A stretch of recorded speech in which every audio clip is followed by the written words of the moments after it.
If the toughest real estate terms are slowing you down, this video is for you.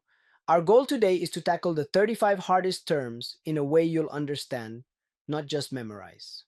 Let's get you ready to pass. LexaWise Real Estate Exam Prep. This is how we'll do it. I'll show you a definition and give you a few seconds to think. Then I'll reveal the term and break it down for you. All right, let's start with some definitions related to ownership and property rights. Test yourself and try to figure out what this definition describes.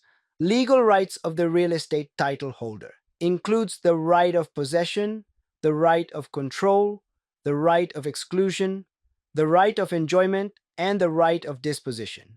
I'll give you a moment to think. Got it? It's bundle of rights.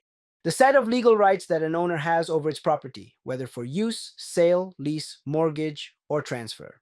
These rights can be exercised together or separately and can be limited by laws or contracts. Now, let's move on to the second term.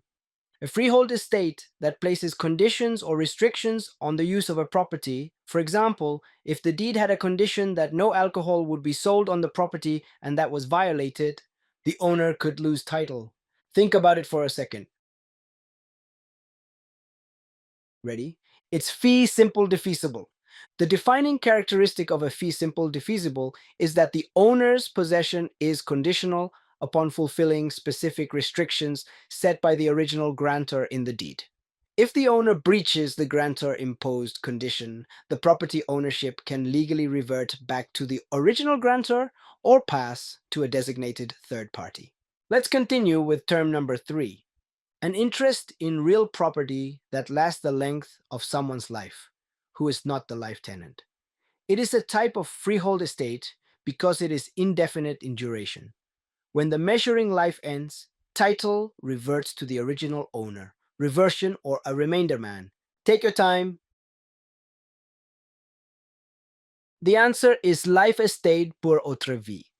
A life estate pour autre vie is an ownership interest in real property that lasts for the lifetime of another person, allowing the holder to use and control the property until that person dies, after which ownership reverts to the original owner or passes to a remainder man. Now, number 4. A mortgage that covers more than one parcel of real estate and provides for each parcel's partial release from the mortgage lien on repayment of a definite portion of the debt. Can you get it right? The answer is blanket mortgage. A blanket mortgage is a single loan that covers 2 or more parcels of real estate, allowing the borrower to release individual properties from the mortgage as each one is sold once a portion of the debt is repaid. It's time for the 5th term. Anything that affects or limits the fee simple title to a property, such as mortgages, leases, easements, or restrictions. This is very important. Take your time. Encumbrance. An encumbrance is any claim, right, or interest in real property held by someone other than the property owner that affects title or use of the property. It doesn't necessarily prevent transfer of ownership, but it may limit the rights of the owner and usually needs to be disclosed. Number 6. An easement attached to one parcel of land that allows its owner to use a neighbor's land for a specific purpose, such as using the neighbor's driveway to access a garage. This type of easement runs with the land and transfers automatically to future owners. What do you think the term is? If you said a pertinent easement, you were right. The right of use that benefits one property, in this case, the dominant estate, and burdens another neighboring property known as the servient estate. For example, an access road through a neighboring lot. Number 7. As opposed to joint tenancy, when there are 2 or more individuals on title to a piece of property, this type of ownership does not pass ownership to the others in the event of death. This one is tricky. Do you know it? The answer is tenancy in common. In this case, there are 2 or more co-owners who do not have the right of survivorship, but each owns a share, equal or not, and can sell, transfer, or leave it to anyone they choose. Next, number 8. A form of ownership or taking title to property, which means each party owns the whole property and that ownership is not separate. In the event of the death of one party, the survivor owns the property in its entirety. Don't get confused by the previous term. This one is joint tenancy. It means that when one joint tenant dies, their ownership interest automatically passes to the surviving joint tenant, not to their heirs or through a will. Number 9, estate, where a tenant continues to occupy a property after a lease or rental agreement has ended. For example, a deadbeat tenant. Let's see. The term is estate at sufferance. Sometimes a tenant remains in the property without legal consent or support. Of course, this is not a legitimate tenancy and the landlord can initiate eviction. Now, let's try with some contracts and agency terms. Term number 10. The increase in value gained by combining two or more units of property. Usually, the value of the new combined property is greater than the values of each lot individually. Can you guess what this one means? Plottage. Plottage refers to the increase in the total value of adjoining parcels of land when they are combined under one ownership into a single larger parcel, resulting from the added utility and potential for development. Number 11. Process of joining several parcels of land to form a larger parcel. Think about it for a second.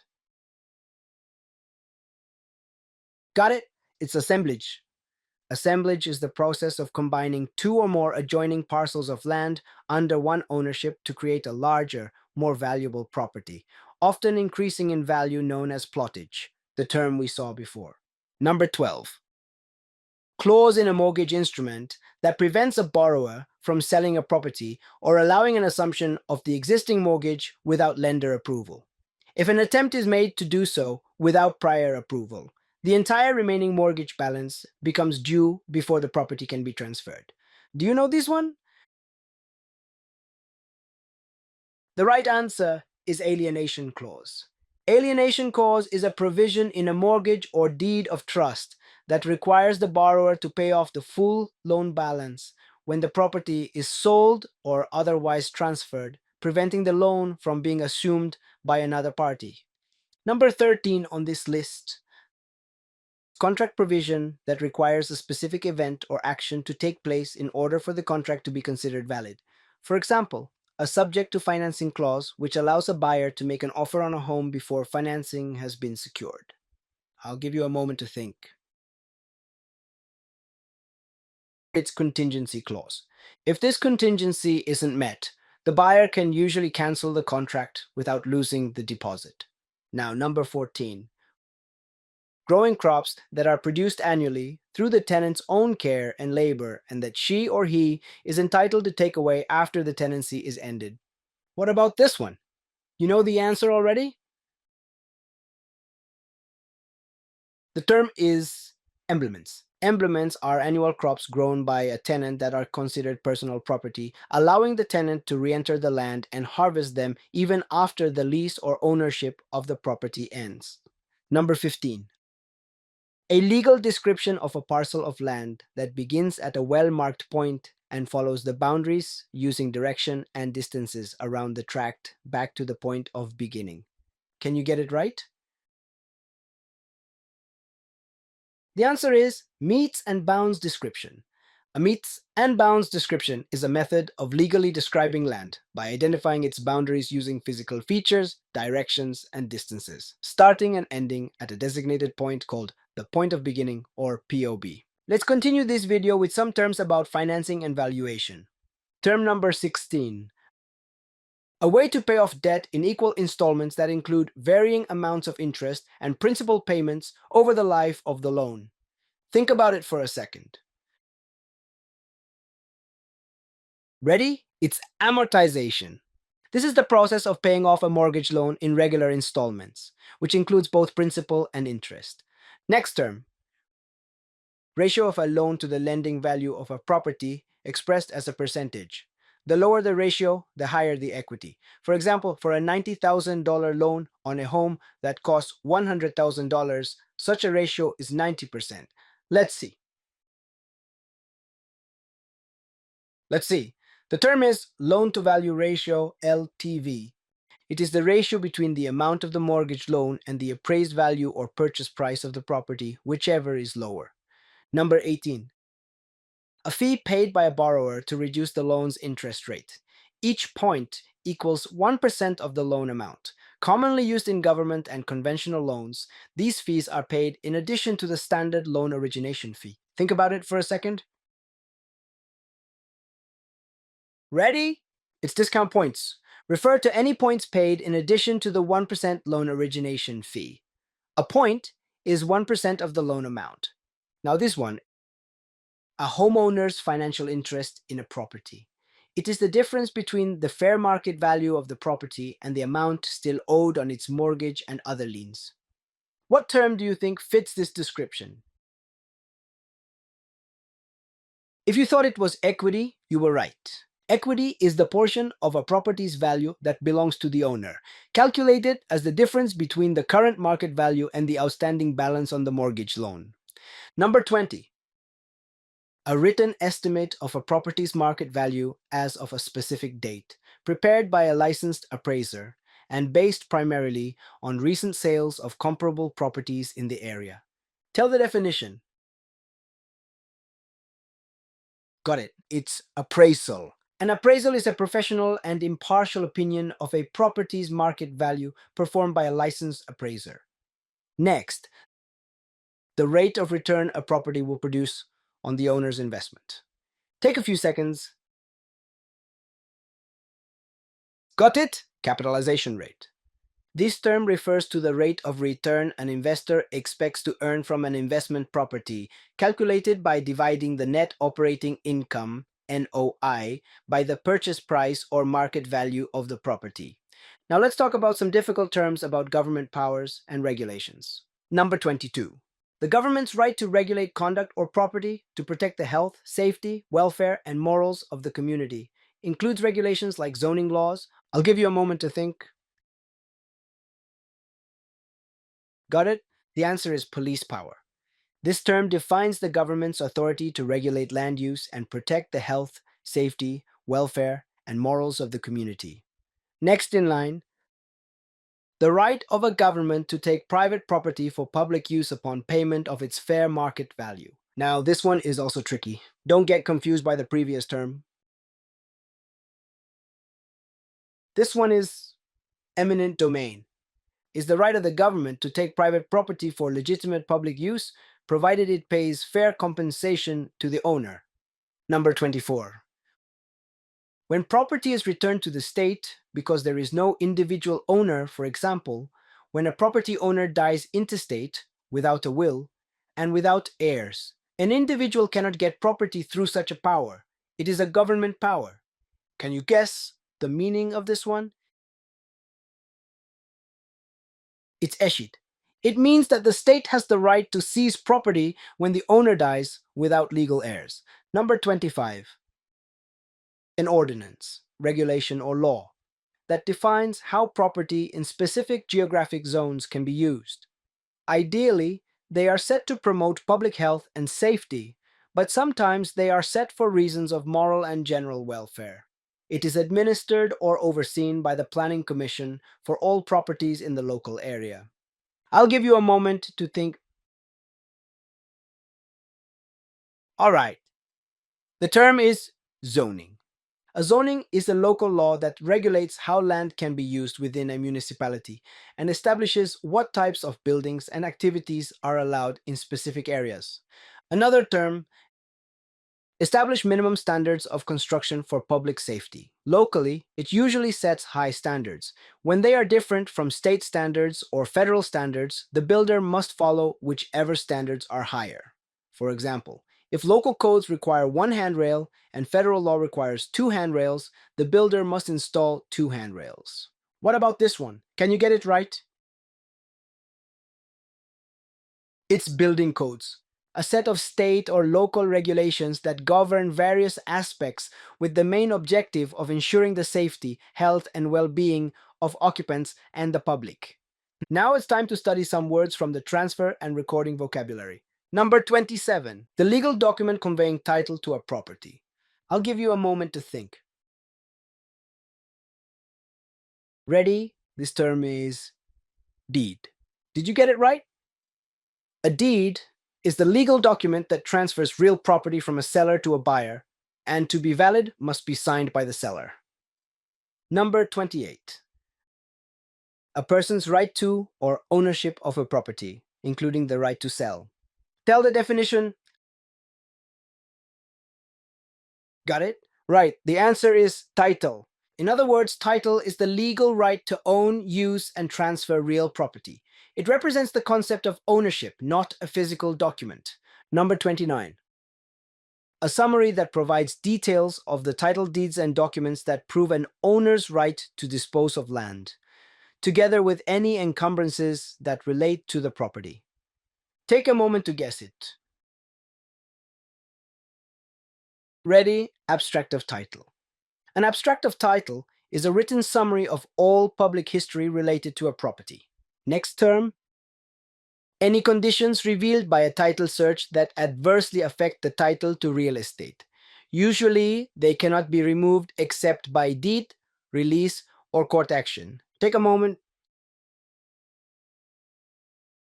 Got it? Cloud on title. It's any claim, defect, or irregularity in the history of a property that may call into question the validity of the title. Number 31. A legal principle that treats a person as having been notified of certain facts, even without actual notice. In real estate, once a document is recorded or a person takes possession of property, the law presumes that others are aware of those facts. This is very important. Take your time. Constructive notice. Did you get it right? A constructive notice means that the law presumes that a person knows a fact because the information is publicly available, even if they have not seen it directly. Now we will see the final terms, talking about the market and investment test. Number 32. The highest price that a buyer, willing but not compelled to buy, would pay, and the lowest a seller, willing but not compelled to sell, would accept. Ready for this one? The term is fair market value, which is the most likely price a property would fetch in an open competitive market when both buyer and seller are well informed, acting freely, and there is no undue pressure. Number 33, a misstatement about some material feature of a property. For example, when a broker fails to address or reveal a material feature of the property entirely. It can be fraudulent, negligent, or innocent and can lead to disciplinary action against a licensee, as well as potential civil and criminal suits. I'll give you a second. The answer is misrepresentation. For example, when a broker fails to address or reveal a material feature of the property entirely, can be fraudulent, negligent, or innocent. Misrepresentation by a licensee can lead to disciplinary action, as well as potential civil and criminal suits. Next, a deed in which a property owner, when transferring the title, warrants that he owns the property free and clear of all liens. You can take a few seconds to think. The answer is warranty deed. It offers protection to the buyer because it includes warranties on the past and present of the title. And finally, the term number 35, profit that results from a sale of a capital asset such as stock, bond, or real estate, where the sale price exceeds the purchase price. The gain is the difference between a higher selling price and a lower purchase price. Ready for this one? Ready? The answer is capital gain. This is the gain an owner realizes when selling a property for a higher price than the purchase price. After subtracting acquisition costs and allowable improvements, the difference between the sales price and the adjusted basis of the property. And these were the 35 most difficult terms to learn for the real estate exam. Now that we have reached the end, tell us, are there any other terms you would like to learn with us? If you found this video helpful, don't forget to like, subscribe, and share it with fellow exam preppers. For more tips, resources, and practice exams, join LexaWise Exam Prep. I left the link in the description below. Thanks for sticking around till the end. I'll see you in the next video. Good luck and happy studying.